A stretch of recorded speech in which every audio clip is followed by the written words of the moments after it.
नमस्कार विद्यार्थियों, आप सभी का स्वागत है हमारे प्यारे से YouTube channel Pradeep sir education पे।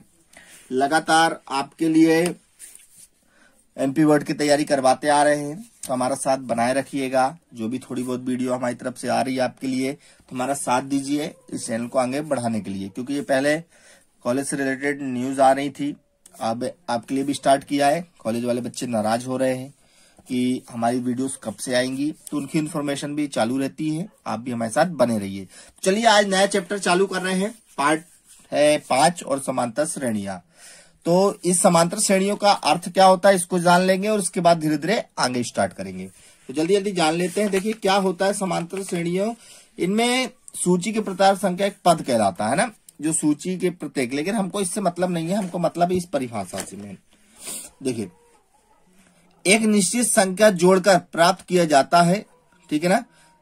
संख्याओं को, ऐसी सूची को यह कहा जाता है कि वे समांतर श्रेणी बना रहे हैं। देखिए एक समांतर श्रेणी संख्याओं की एक ऐसी सूची जिसमें प्रत्येक पद पहले पद के अतिरिक्त अपने पद में एक निश्चित संख्या जोड़ता है। जैसे मैंने बोला 4, ठीक है, 4 में अगली संख्या मैंने 3 जोड़ दी, कितना हो गया वो 4 3 7।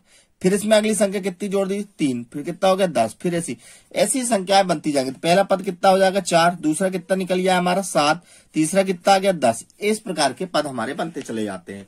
ठीक, इसी में अगला टॉपिक दिया हुआ है, ये निश्चित संख्या एपी का सर्वांतर कहलाती। निश्चित संख्या 3 3 जोड़ रहे थे हम, 3 और 3, तो निश्चित तौर पर सर्वांतर 3 अंतर जो है सर्वांतर, ये धनात्मक और ऋणात्मक या शून्य भी हो सकते हैं। खाली स्थान के लिए बहुत महत्वपूर्ण है ना।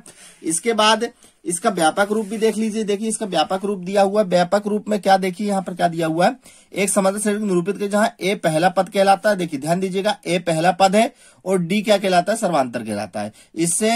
इसे एपी का व्यापक रूप, ये जो लिखा हुआ है ए प्लस डी, ए प्लस 2d, ए प्लस 3d, ये क्या हो गया हमारे पास व्यापक रूप बना हुआ है। ठीक है ना, ये हो गया। और आगे देखते और भी कुछ दिया होगा, और भी आगे तो टॉपिक कुछ नहीं दिया। अंतिम पद वाली जब चर्चा आएगी तब। अब मुख्य हमारे पास क्या है, ये जो प्रश्नावली स्टार्ट कर रहे हैं हम, देख लीजिए, एक बार मोड़ के दिखाना पड़ेगा, थोड़ी जगहें कम है, परिस्थिति के अनुसार ही हम चलना पड़ रहा है। निम्नलिखित स्थितियों में से किन स्थितियों में संबंध संख्याओं की सूची एपी है और क्यों है। तो क्वेश्चन आप लोग बकायदा देख लीजिए। प्रत्येक किलोमीटर के बाद टैक्सी का किराया, जबकि प्रथम किलोमीटर के लिए टैक्सी का किराया 15 किलोमीटर और अतिरिक्त के लिए 8 रुपए दिया हुआ। चलिए सॉल्व करते हैं बड़े ही प्यार से, ठीक है ना।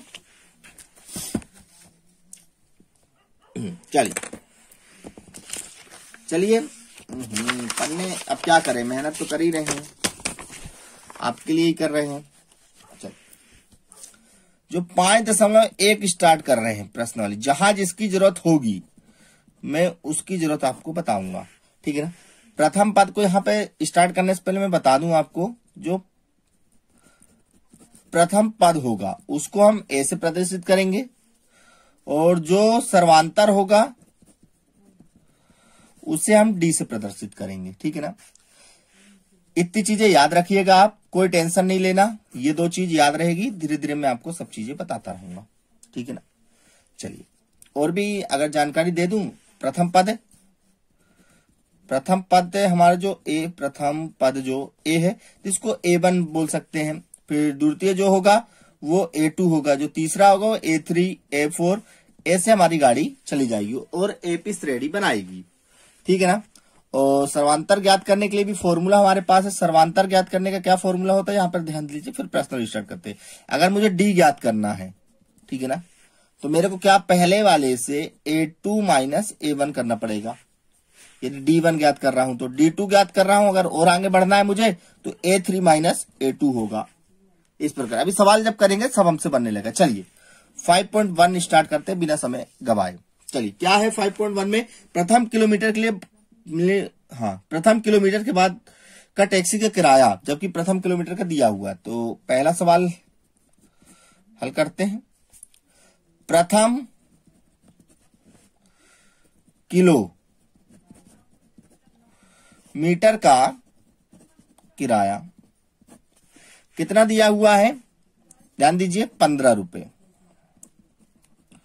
ठीक है। और अतिरिक्त किलोमीटर का किराया कितना है 8 रुपए। मैं कहता हूं प्रथम किलोमीटर के लिए जब किराया 15 हो गया तो दूसरे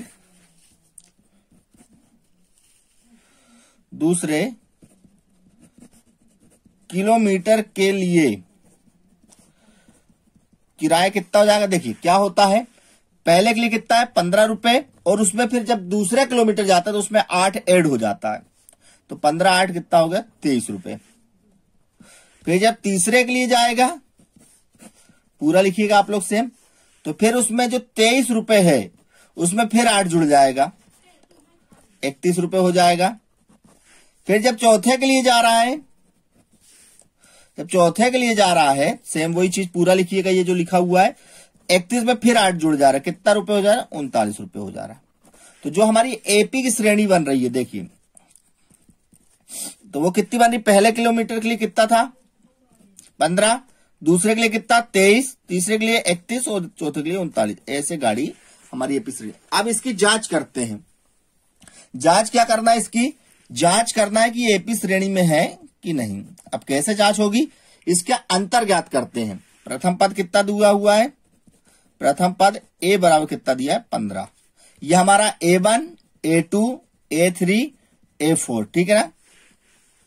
तो इसका क्या अंतर ज्ञात करेंगे, D1 फॉर्मूला देख लीजिए, D1 ज्ञात कर लेंगे A2 माइनस A1, दूसरे वाले से पहले वाले को घटा देना है, कितना आ गया 8। फिर D2 भी ज्ञात कर लीजिए, A3 तीसरे वाले में से दूसरे वाले को घटा दो, 31 में से 23 गया, कितना बचा 8। फिर D3 भी ज्ञात कर लो, A4 माइनस A3, 39 में से 31 को घटा दो, कितना आ गया 8। देखिए सभी का क्या आ रहा है, अंतर समान है, तो लिख देंगे यहां पर सभी अंतरों का अंतर समान है, अर्थात सर्वांतर क्या, अर्थात सर्वांतर 8 है, अतः यह एपी श्रेणी में, यानी कि बराबर श्रेणी चल रही है। एपी श्रेणी मैंने बताई दी आपको क्या है, जिसमें एक निश्चित संख्या जोड़ती जाए। तो देखिए जिनका भी अंतर अगर एक जैसा आता है तो वो एपी श्रेणी में होंगे, मुख्य आप ये समझ लीजिए, और नहीं है तो नहीं होगा, ठीक है ना, ये चीजें याद रखिएगा। चलिए क्वेश्चन नंबर 2 भी देख लेते हैं।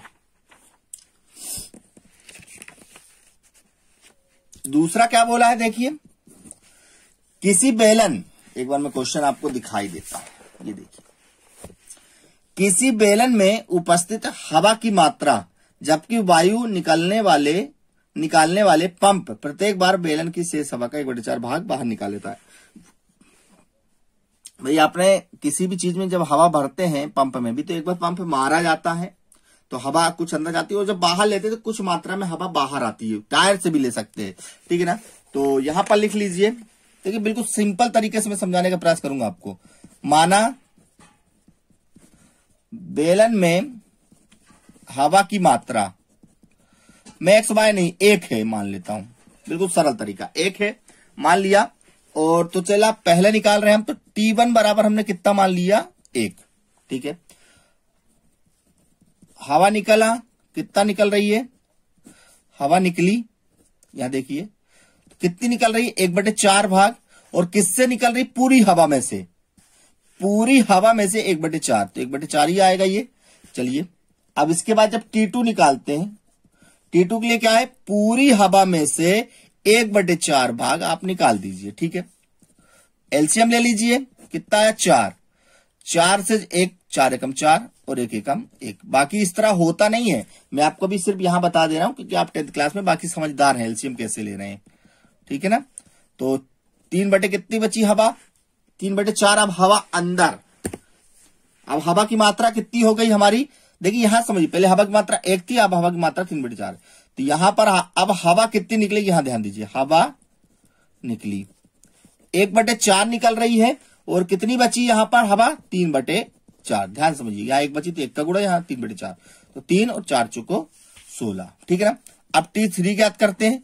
T3 के लिए क्या है, हवा कितनी थी शेष 3/4, और निकल कितनी रही है 3/16, यहां पे 16 एलसीएम आया, 4 से 16 काटो कितनी बार में, 4 बार में, तो 4 गुड़े 3 माइनस 16, 16 1 गुड़े 3, 4 3 12 माइनस 3 बटे 16, 12 में 3 का 9 बटे 16। और आगे निकालना चाहते हैं तो निकालिए, नहीं निकालिए तो वापिस यहां पर आइए मेरे पास। ठीक है, अब इसको मेरे को ज्ञात करना है। एपी श्रेणी तो मैंने बना ली। एपी श्रेणी मेरी क्या बन रही देखिए, पहले में मेरी 1 थी, फिर कितना हो गया 3 बटे 4 हो गया, और फिर मैंने 9 बटे 16 निकाली। ऐसे में निकल रही, लेकिन क्या एपी श्रेणी में है कि नहीं है, इसको तो चेक कर लें। तो जांच D1 बराबर A2 माइनस A1। A2 का मान कितना है 3 बटे 4, A1 का मान कितना है यहां देखिए 1 रख दीजिए, रख दिया। ठीक है ना, तो यहां पर एलसीएम ले लीजिए 3 बटे 4 और 4 किधर के 4, कितना आ गया माइनस का 1 बटे 4। ठीक है, कोई दिक्कत नहीं। अब इसके बाद T2 भी निकाल लीजिए, A3 माइनस A2, अगर ये आता है तो ठीक है, नहीं तो कोई बात ही नहीं है। A3 है 9 बटे 16 और ये 3 बटे 4, एलसीएम आया 16, 9 का 9 और 4 में से गया 4 तिया 12 माइनस का 3 बटे 16, मतलब बराबर तो नहीं आ रहा। तो अतः ये एपी श्रेणी में, अतः यह एपी श्रेणी में नहीं है। ठीक है ना, नहीं एपी श्रेणी में, क्यों नहीं है, क्योंकि ये एपी श्रेणी में नहीं है। D1 इसके सर्वांतर समान नहीं आए। ठीक है, चलिए समझ में आ गया होगा मेरे हिसाब से, मैं बहुत सरल तरीके ही बता रहा हूं आपको। चलिए अब इसके बाद अगला क्वेश्चन क्या कर रहे हैं हम, ध्यान दीजिए अगले क्वेश्चन की ओर भी। क्वेश्चन नंबर 3, इसी का साथी क्वेश्चन नंबर 3, ध्यान दीजिए। प्रत्येक मीटर की खुदाई के बाद एक कुआं खोदने में आई लागत, जबकि प्रथम मीटर खुदाई की लागत 150 है और बाद में प्रत्येक मीटर खुदाई की लागत 50 बढ़ जाती है। ठीक है, बहुत बढ़िया भैया, बहुत बढ़िया। तो क्या है देखिए, प्रथम मीटर खुदाई की लागत कितनी भैया 150 रुपए। ठीक है, अब प्रत्येक मीटर खुदाई की लागत कितनी बढ़ रही है, बढ़ती है कितनी 50 रुपए।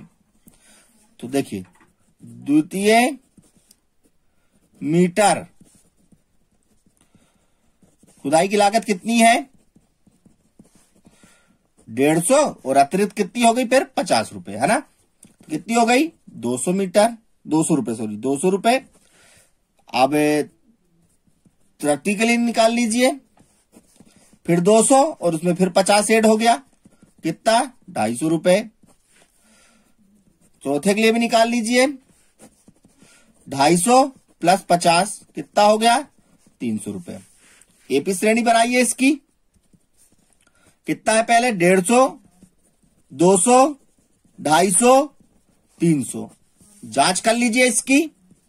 बहुत सरल तरीका, इससे सरल तरीका शायद ही कोई बताए आपको। A2 का मान कितना है हमारा देखिए 200, 200 में से 150 गया, कितना बचा 50। D2 भी निकाल लीजिए, A3 माइनस A2, A3 कितना 250, 200 कितना आ गया 50। सर्वांतर सेम है, लिख दीजिएगा, आता यह एपी श्रेणी में है। कोई दिक्कत कोई परेशानी नहीं है, बहुत अच्छे बहुत अच्छे। चलिए इसका चौथा भी देख लेते, सरल से सरल तरीका। खाते में, एक सेकंड, क्वेश्चन दिखाना बहुत जरूरी, मैं जानता हूं। खाते में प्रत्येक वर्ष का मिश्र धन, जबकि 10,000 की राशि 8% वार्षिक दर से चक्रवृद्धि ब्याज पर जमा की जा रही है। ये क्वेश्चन साहब तो बहुत ही सरल तरीका है। देखिए यहां पर आपको क्या दिया हुआ है, पहले वर्ष की राशि जो है, पहले वर्ष की राशि कितने रुपए भाई साहब 10,000 रुपए। दर कितना है आपके पास 8%। तो इसका कुछ नहीं करना है, पहले वर्ष का तो हो गया, जब दूसरे वर्ष में देंगे तो दूसरे वर्ष का क्या है चक्रवृद्धि ब्याज ज्ञात कर लीजिए। पहले क्या फॉर्मूला इसका, मूलधन गुणे दर गुणे समय बटे 100। मूलधन पहले कितना है हमारे पास 10,000, दर कितनी है 8 और समय हमारा एक वर्ष का निकाल रहे, दूसरे मतलब पहले से दूसरे एक वर्ष का है, बटे में 100, 0 0 0 0 100 गुणे कितना 8, 800 आ गया। तो जो पहले दूसरे वर्ष की अब राशि कितनी हो गई, दूसरे वर्ष की राशि कितनी हो गई 10,000। तो पहले वर्ष है उसमें 800 का और ब्याज लग गया भैया, तो 10,800 रुपये हो गई। अब इसी से पता चल जाएगा एपी श्रेणी में है कि नहीं।